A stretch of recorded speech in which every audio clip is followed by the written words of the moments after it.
So this is, well, that's Spencer. He's just inside in the prime spot that gets all the winter sun.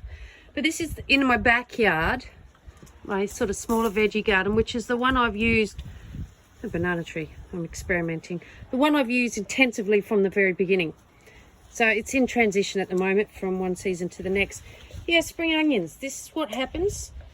They go flat like that when you put sheep manure in your garden, and Labradors think it's a 24/7 dessert bar.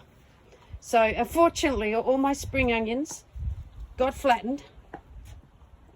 This broccoli's looking good. And so did my leeks. They all got flattened. There's a couple I've left in there. I've just taken up the last ones because they were just so skinny, because they're all just growing flat on the ground. The dogs just made short work of them. Coriander, I let that go to seed every year. It just keeps coming and going as it pleases. And same with the basil. I have harvested a lot of seed from them, but it has dropped a lot of seed as well. This has been used heavily, and I am limited with the fertilizer I can put on because this is the backyard where the dogs are kept. So I can't use sheep manure and chook manure. So what I did with this area here, I actually had paper, sawdust, straw. I just put a lot of that stuff in. I've cleaned the edges up, so I haven't dug this garden up, I just cleaned the edges. But you can see that that's actually broken down. It is still breaking down and making quite a nice soil, actually. You can't see the paper now. It was cardboard as well, some bits of cardboard left. So being limited with what smelly stuff I can put on here because of the dogs. So what I've done, like I said, I've used it heavily, so you have to be good to your soil. So I've planted broad beans in here, which are an awesome green manure crop. There's a few more there as well. Not only will I get the broad beans from them, much as Steve's discussed, but I will then cut the broad beans down. I won't dig them in. I'll just chop them up and I'll actually just leave them flat on the surface. And then I'll put some compost and some newspaper and straw and go that way. This is okra. I haven't grown it before. I believe I got it in a bit late in the season. I grew lots of seeds. This is the only one that grew, the only one that seeded, but I think it's because the dogs were rummaging through it. It's doing something.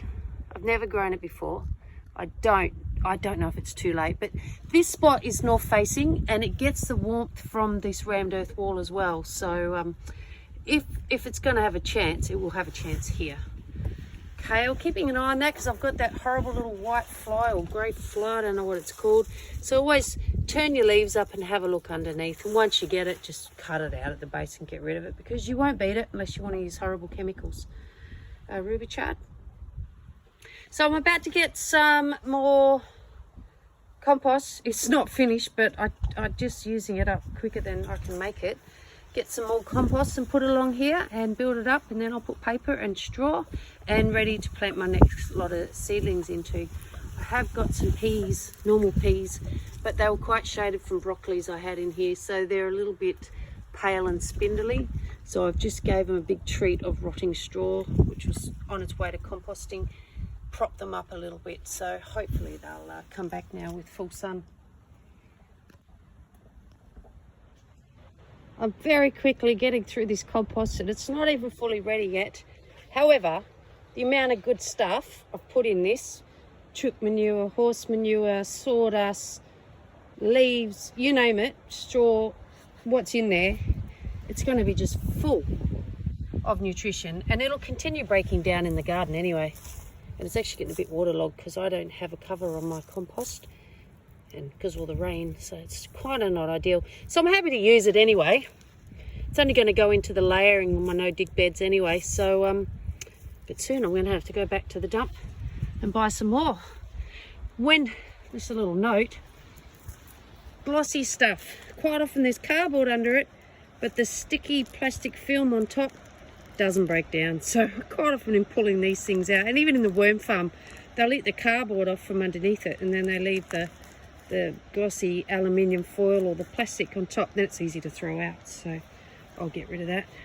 All right, I'm going to head back up, put this on my backyard garden. I want to give you an idea how thick I'm making the compost. You can see where I'm up to.